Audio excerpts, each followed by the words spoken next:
ॐ अज्ञानतिमिरान्धस्य ज्ञानाञ्जनशलाकया चक्षुरुन्मिलितं येन तस्मै श्रीगुरवे नमः। नमो विष्णुपादाय कृष्णप्रेष्ठाय भूतले श्रीमते भक्तिवेदान्त स्वामिनिति नामिने। नमस्ते सरस्वते देवे गौरवाणी प्रचारिणे निर्विशेष शून्यवादी पाश्चात्यदेशतारिणे वाञ्छाकल्पतरुभ्यश्च कृपासिन्धुभ्य एव च पतितानां पावनेभ्यो वैष्णवेभ्यो नमो नमः। जय श्री कृष्ण चैतन्य प्रभु नित्यानंद श्री अद्वैत गदाधर श्रीवासादि गौरभक्तवृंद। हरे कृष्णा कृष्ण कृष्ण हरे हरे, हरे राम राम राम हरे हरे। मूकं करोति वाचालं पङ्गुं लङ्घयते गिरिं यत्कृपातमहं वन्दे श्रीगुरुं दीनतारिणं परमानन्दं माधवम्। Hare Krishna, dear devotees. So let me share my screen.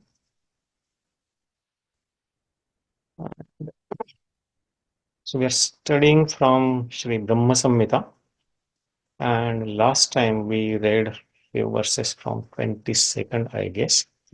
And in there we saw that after all the universes come from the Mahavishnu, from the bodily pores of Mahavishnu by his breathing, in each universe he enters and he fills the universe with the water. It is filled with water by his sweat, and then he lies there on in the form of a Garbhodakshaya Vishnu.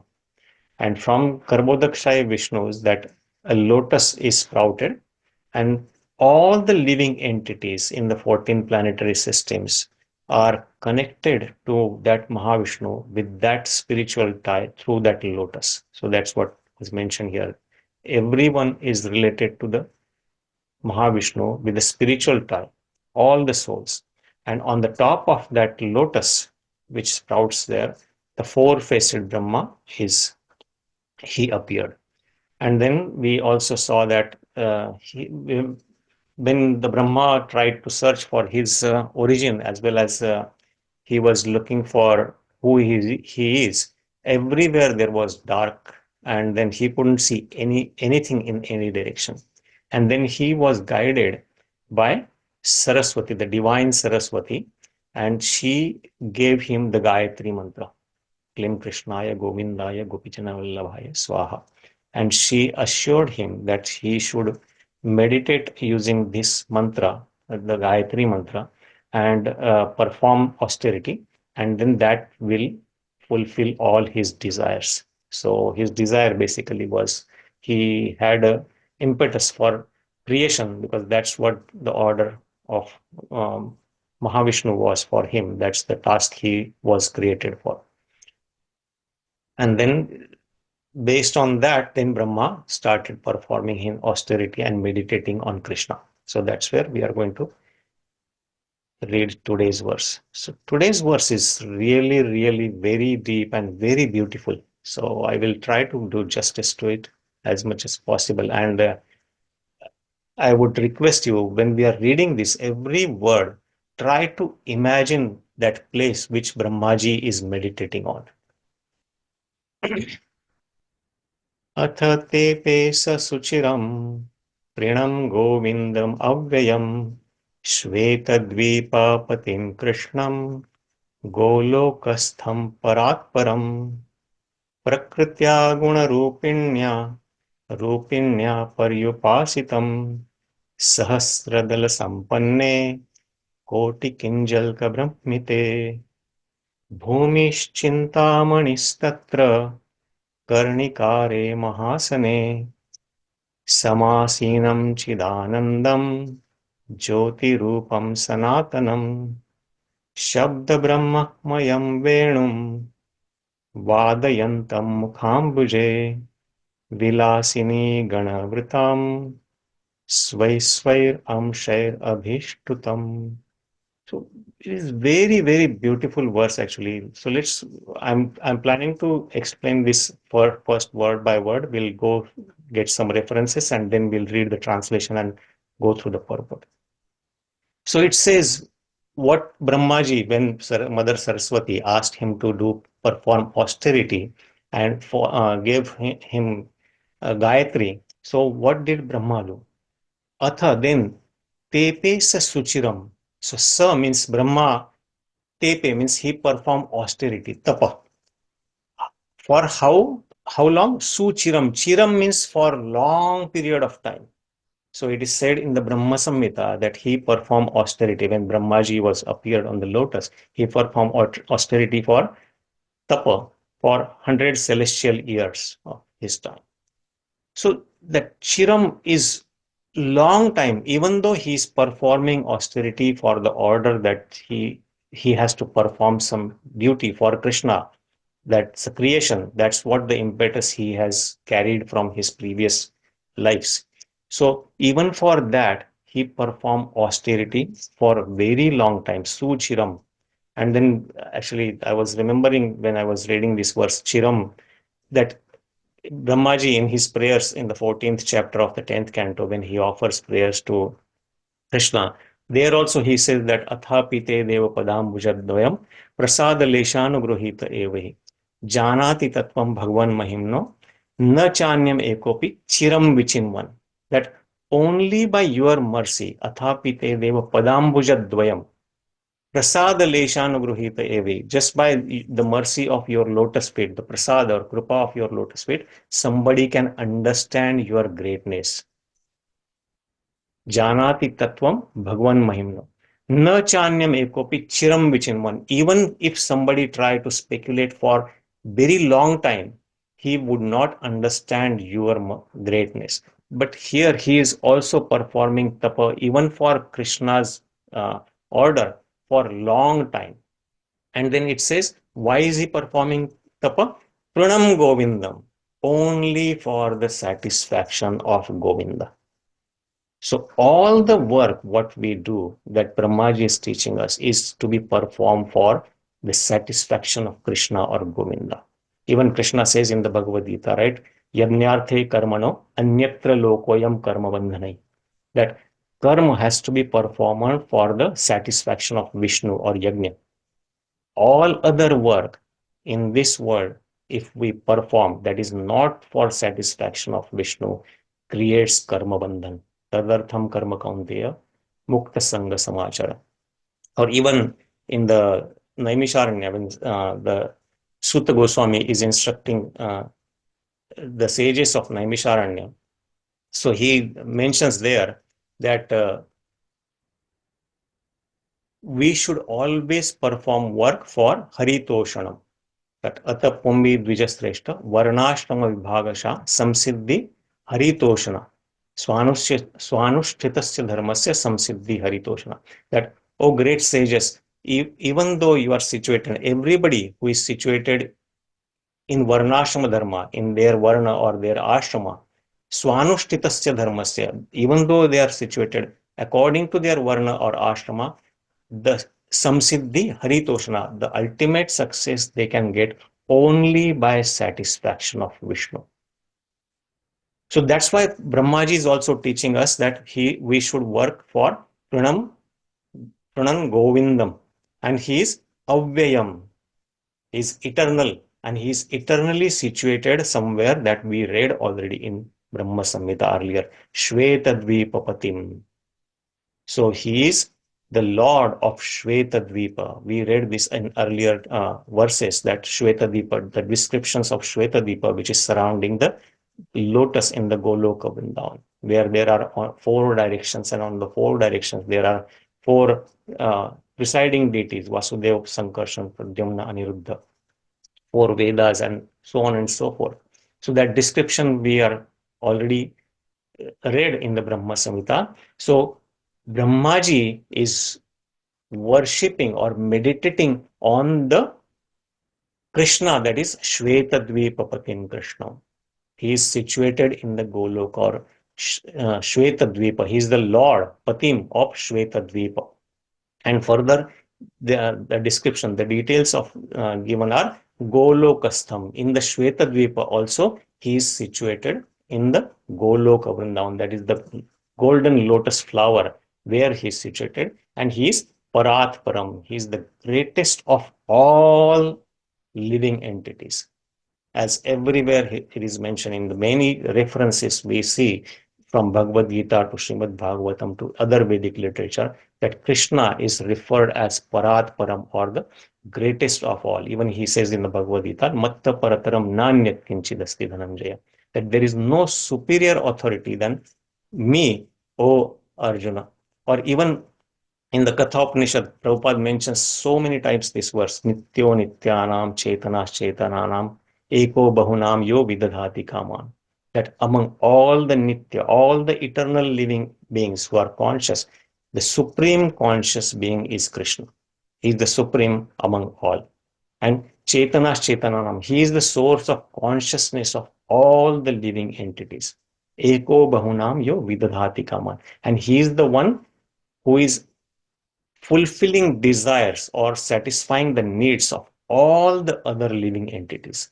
So that supreme he is worshipping, or Brahmaji is meditating on, Parat Param. But how he is meditating, that is very interestingly given here. He is also meditating on someone that Maya Devi, or the Krishna's material energy, is also meditating on. And who is that? So that description is given, prakṛtyā guṇa-rūpiṇyā. So Prakriti, we know Krishna's is multifarious energies. Parasya Shaktir Vividaiva Shruyate.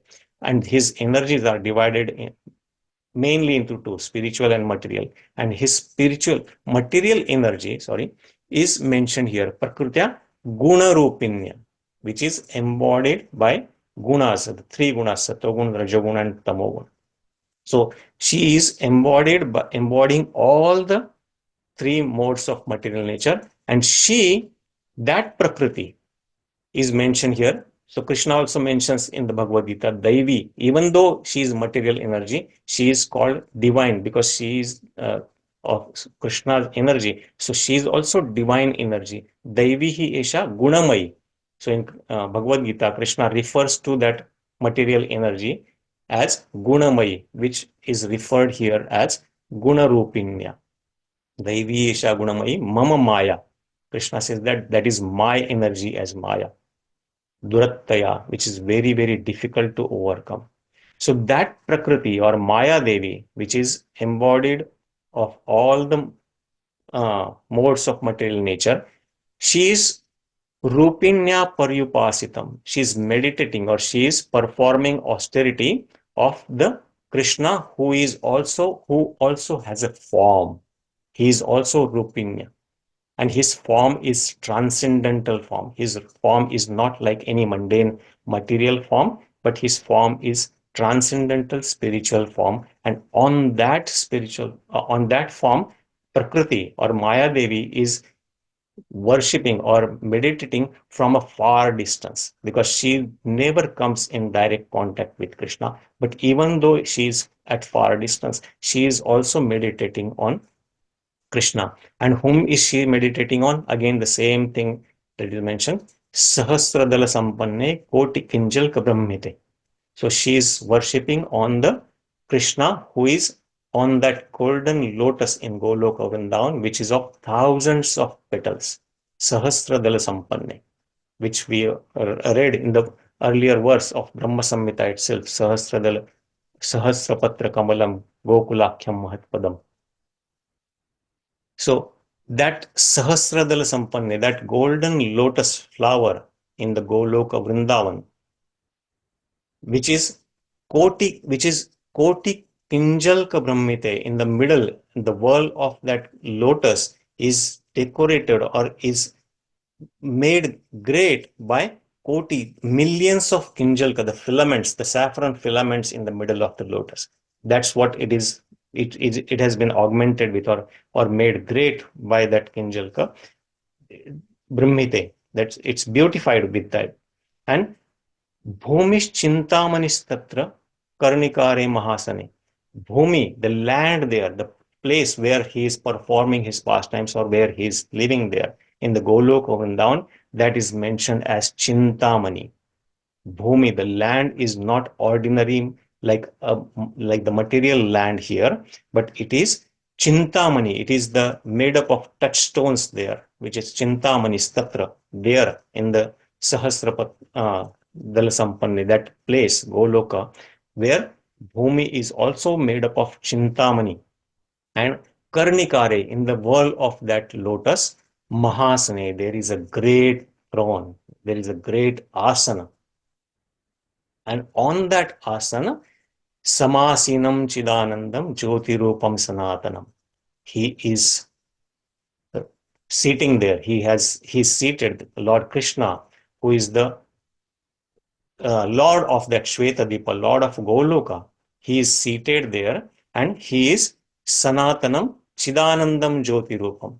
His form, his eternal form of cid-ānandaṁ and jyotī-rūpaṁ, that is the transcendental bliss and transcendental effulgence. And that effulgence and bliss is eternal, sanātanam. So that Krishna we're talking about, that Maya Devi is also meditating, and Brahmaji is meditating on the object of meditation of that Maya Devi. And there, in the lotus, in the world of the lotus, where Krishna is sitting on that mahāsana, or what is he doing? Śabda-brahma-mayaṁ veṇuṁ vādayantaṁ mukhāmbuje. He is not just sitting, he is enjoying there, and he is playing his flute, the transcendental veṇuṁ. He is playing, and the sound vibration that is coming from that veṇuṁ is, by that, everything has become śabda-brahma-maya, the transcendental sound. That Shabda-Brahma, actually, in many places in the Bhagavatam, it is mentioned that Shabda-Brahma is nothing but the transcendental spiritual sound, or the source of Vedas. And many times Prabhupada refers to this, the source of Veda, the sound vibration that is coming, and Krishna are non-different, because in the absolute world, the energy and the energetic, or everything is same. There is no difference between him. And when we chant Hare Krishna Mahamantra here, that is given by Chaitanya Mahaprabhu and through our beloved Srila Prabhupada, that Hare Krishna Mahamantra is also Shabda Brahma, and when we chant that, it is non-different from Krishna. So that transcendental sound is vibrated or resonated through the veṇuṁ, or the transcendental, that flute that he is playing, vādayantaṁ mukhāmbuje, through his lotus mouth. From his lotus mouth, he is playing that flute, the transcendental veṇuṁ, and the sound vibration is literally the Vedic literature, that is Vedic hymns that are coming from that Shabda Brahma. And is he alone there? No, he is enjoying with vilāsinī-gaṇa-vṛtaṁ, svair amshair abhishtutam. So he's surrounded by many gopis, beautiful gopis, and by them he is worshipped there transcendentally. He is surrounded by the gopis, and they are worshipping him, abhishtutam, and they are non-different from his amshas, svai amshair. They are created by his own amshas. They are just his creation, his energies, which are worshipping him.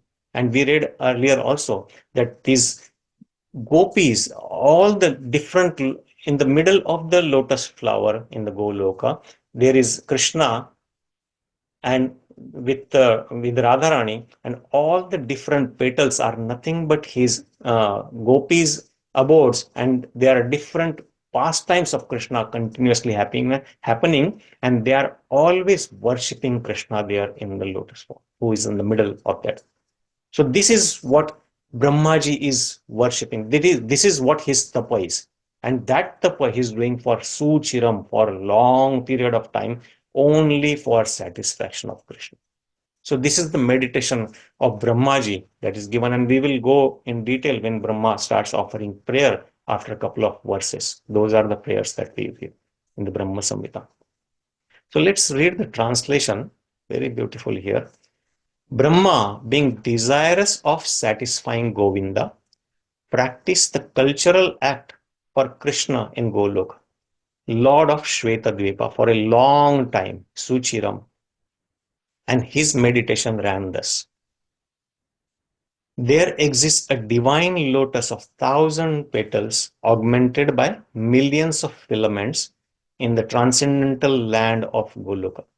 On its wall, there exists a great divine throne on which is seated Śrī Kṛṣṇa, the form of eternal effulgence of transcendental bliss, playing his divine flute resonant with the divine sound with his lotus mouth.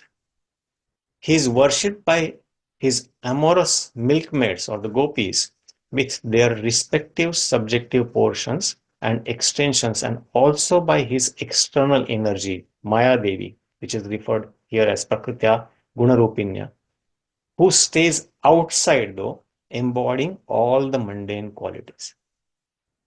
Three gunas.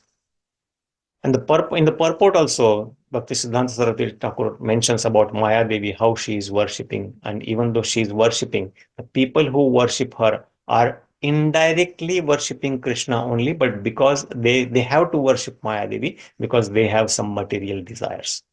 So let's go through the purport quickly. We have time. Although the object of meditation is fully transcendental, and this is of Maya Devi's meditation, yet owing to her nature, which is permeated with the quality of active mundane hankering, Maya, the non-spiritual potency of Krishna, embodying the principles of mixed sattva, rajas and tamas in the form of Durga, and other non-spiritual powers meditated on the Supreme Lord Krishna as the object of their worship. So long as there any trace of mundane desire in one's heart, it is the object of worship of Maya Devi Durga who has to be worshipped by such person. Nevertheless, the fulfillment of one's heart's desire results from the worship of the object of worship of Maya Devi and not from the worship of Maya Devi herself. So this is from in the Bhagavad Gita also. Krishna says in the 7th chapter that people who have material desires, they worship other devatas. So other devatas are nothing but the representative of Maya Devi. They are creation of Krishna, but they are just mundane living entities who can fulfill certain material desires. Kāmaisthaisthirita-jnana prapadyante anya devata. यो यो याम याम तनु भक्ति श्रद्धया अर्चितुमिच्छति tasya tasya chala shraddham tameva vidadhami aham. Krishna says that I make their meditation or worship or their desire to fulfill their desires. I make their shraddha on the specific deity all whom they want to worship. But they are also worshipping, the object of worship is also Krishna, which worship of object of Maya Devi, and not from, but the desired results, whatever material desires they are expecting, they are fulfilled by the object of worship of Maya Devi, that is Krishna, and not from the worship of Maya Devi herself. So all the other devatas or Maya Devi, even though they are worshipping Maya Devi or the devatas for their material desire, the desires are actually fulfilled by Krishna only and not by Maya Devi or the other devatas. And this is in accordance with, again, Srila Bhaktisiddhanta Saraswati Thakur mentions, refers a verse from Bhagavatam here, the famous Akama Sarva Kamo Va Moksha Kama Udaradi Tivrena Bhakti Yogena Yajeta Purusham Param.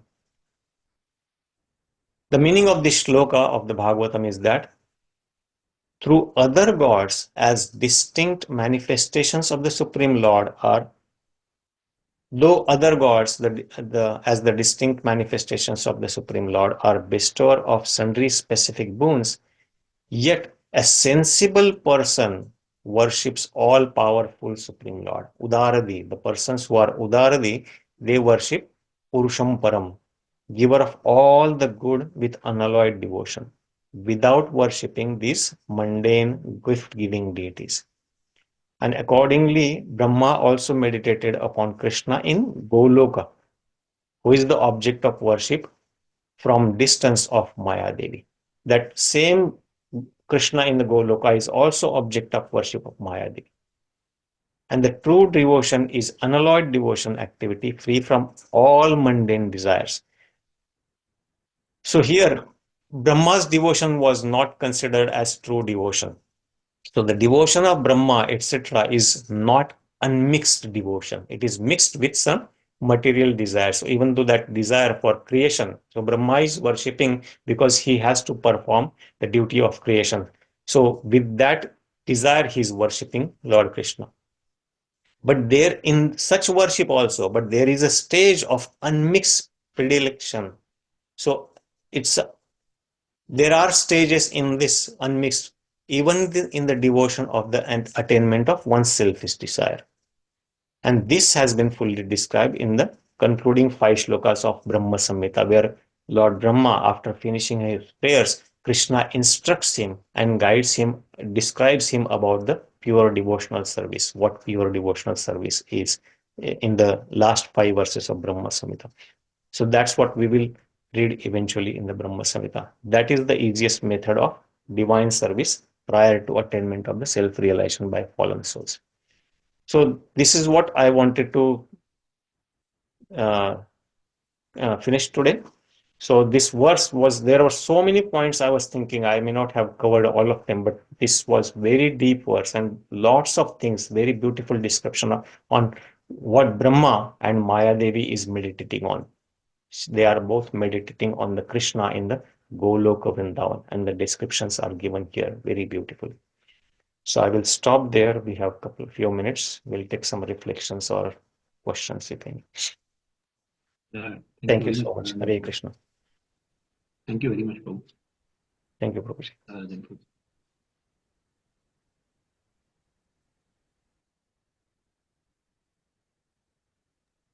Thank you so much, Prabhuji, for preparing and explaining all this so nicely. I don't think I can ever read this and understand all the details myself. So thank you so much for all the efforts that you are putting to help us understand. Thank you. I'll just make one comment rather than two. Please, Prabhu. Yeah. So you mentioned about the material energy or Durga Devi. She is non-spiritual energy of the Lord. So I'm sure this must be a statement by Bhakti Thakur, the purport somewhere you must be trying to repeat, but does that mean that the form of Durga Devi is also material form?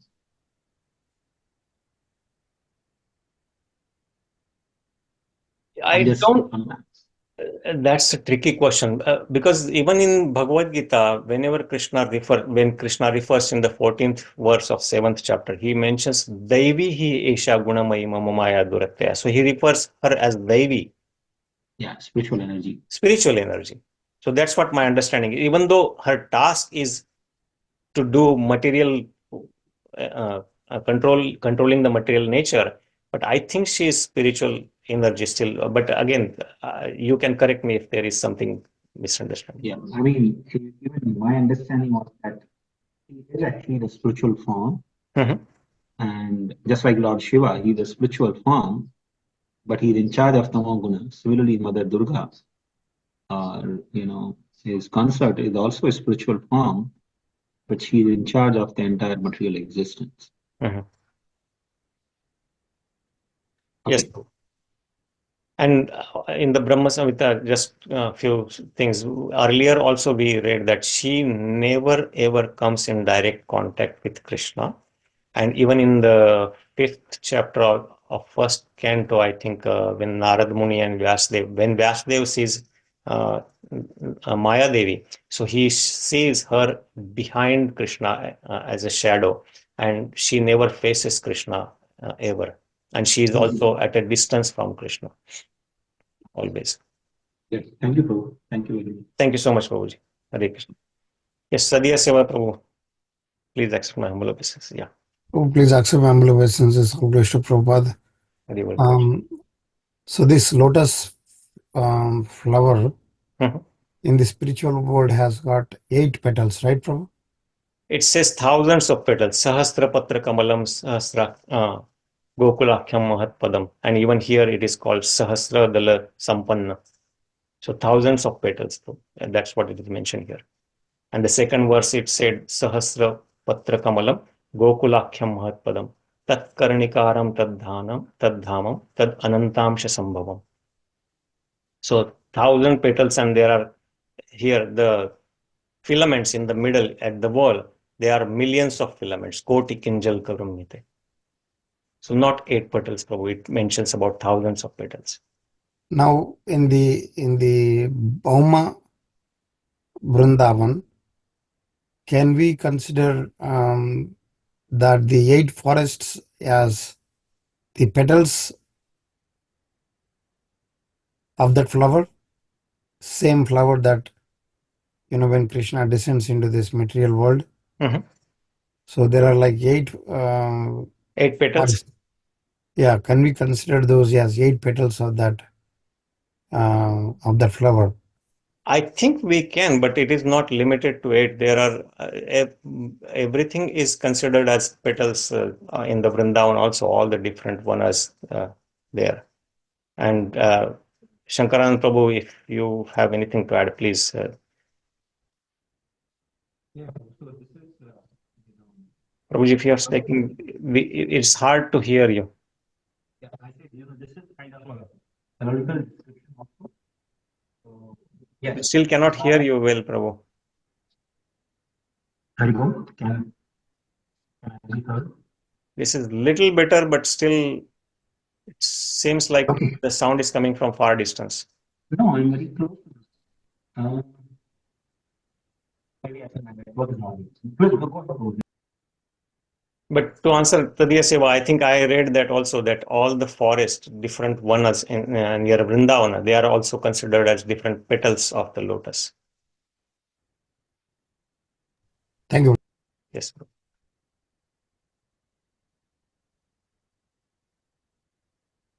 So it's 9:34. If there are any more thoughts, or we can stop here today. Thank you. Thank you very much, Radhananjan Prabhu. Thank you, Prabhuji. Now it's better, Prabhu. Oh, it's better. I'm same place, sitting same place. Hare Hare Krishna. Thank you so much, dear devotees. Thank you, Prabhuji. For next one. Hare Krishna. Hare Krishna. Panchakalpatarubhyascha kripasindhubhyascha kṛṣṇaṁ bhāvēभ्यो Namo Namah. Anant Koti Vaishnava ki jai, Śrīla Prabhupada ki jai. Thank you, Prabhuji. Thank you. Hare Krishna.